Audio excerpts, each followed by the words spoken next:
Hey, welcome to Growth Rising. I'm Bird, and today I'm going to be talking about the different aspects. You can find aspects, of course, in your birth chart, and also whether you're just looking at how things are in the sky right now, how they'll be talking to each other. Most of what I'm going to be going off of will be based on someone's birth chart, but you can also see this, like if you look up what's going on between the planets now.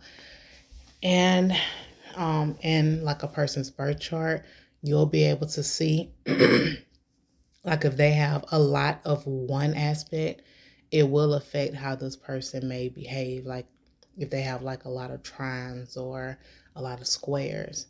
But the aspects are trine, square, opposition, sextile, and conjunction. And so the first one that we're going to go over are the conjunctions because they're like not good or bad. Well, I don't want to say good or bad. They're not easy and they don't have tension. Conjunctions are basically when two planets are traveling very close together and where they can basically feed off of each other's energy. And the energies can blend and they can weigh heavy on the sign depending on what sign that they're in. And also, if somebody has a lot of conjunctions in their chart, they can be very focused and very self aware. They can be wrapped up in their own concerns. Not necessarily selfish, but they are just basically thinking about how is this going to affect me. I guess you can say it's a little selfish, but someone who lacks a lot of conjunctions, they have difficulty focusing on whatever projects in their lives. Like if, like let's say, somebody who can't focus at work. Like not necessarily that they have ADHD or anything. It's just that they just don't focus on, certain aspects of their lives because they just don't, they're not concerned with it. I'm just going to put it like that. And an example with conjunctions are like Mercury and Pluto. Let's say they conjunct each other.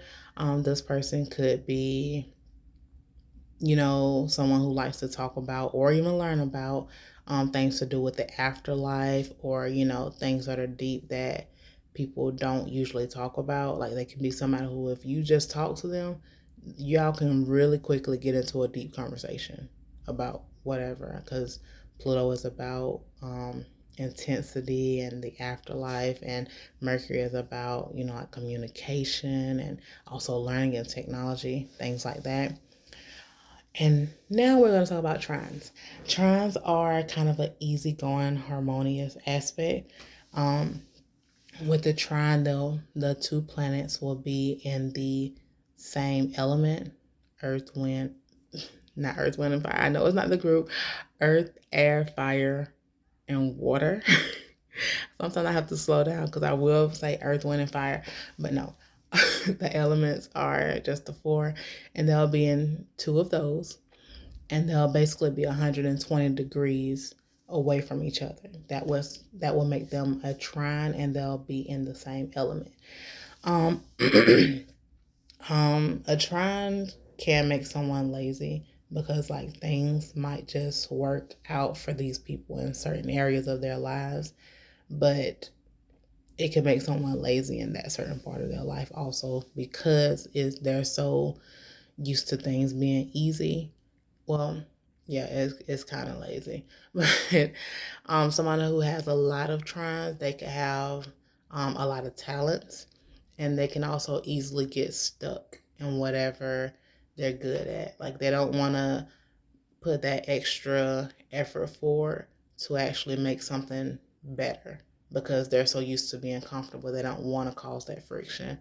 Someone who lacks trines to have a lot of conflicts with themselves and others, so they could just be someone who always have some kind of issue with someone else or themselves. It can be internal also.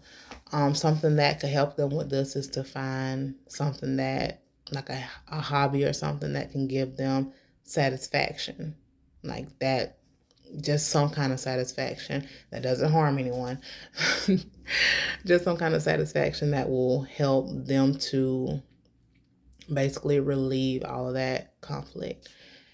And so a good example with the trines would say, let's say you have Venus, trine Uranus, and you might be someone who naturally attracts things that are, or people that are unique.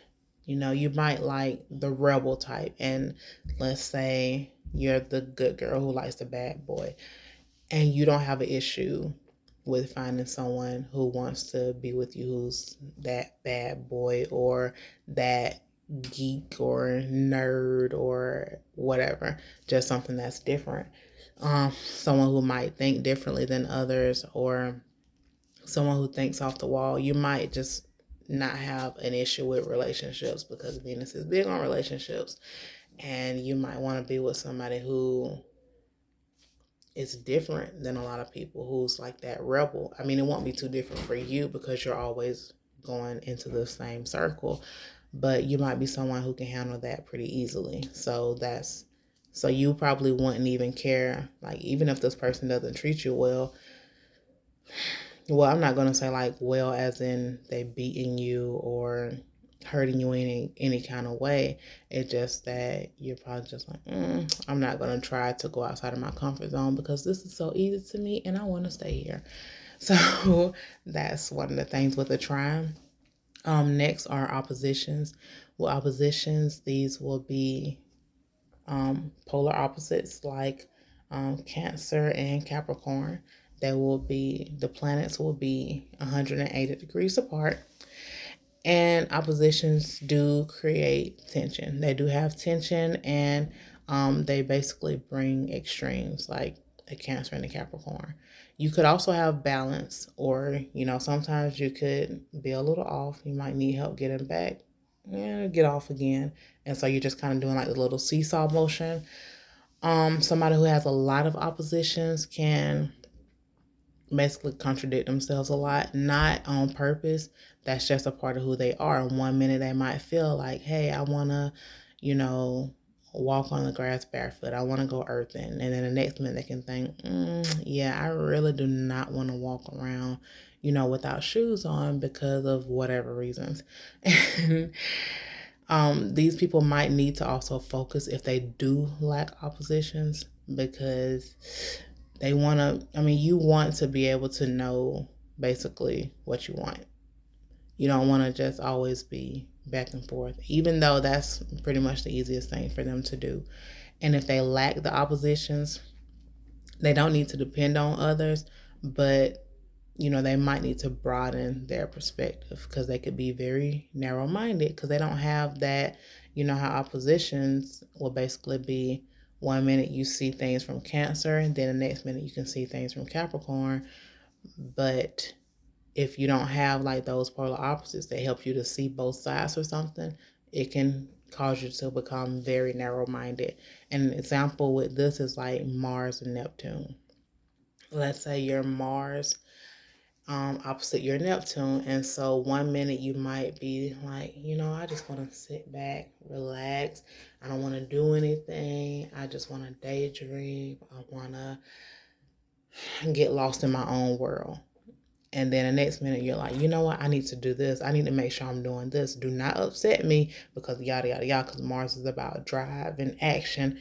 And Neptune is more about being, spiritual and, like one with the world. Neptune is like probably the most spiritual planet.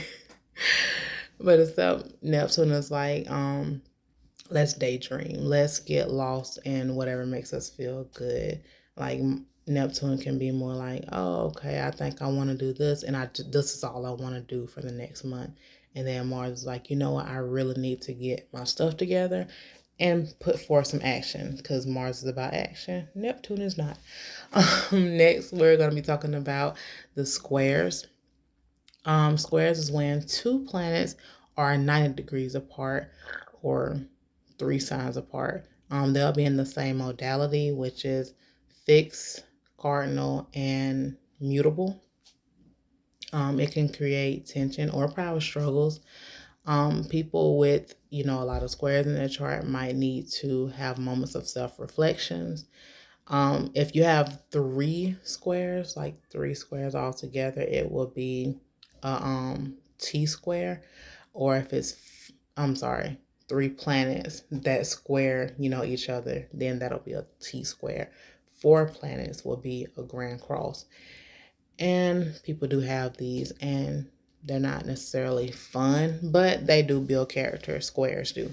Somebody who has a lot of squares in their chart might be someone who has had or has experienced a lot of crisis, but they also know how to work hard because they know how to get out of that comfort zone. They do understand how important it is to not, stay in somewhere that you might be too comfortable at. Somebody who lacks squares might need to break out of those easy habits that they're so used to. They'll need to do something to be like, okay, you know what? I need to get out of this. And so I need to figure out things to stop this. Let's say you have a square between Saturn and Jupiter.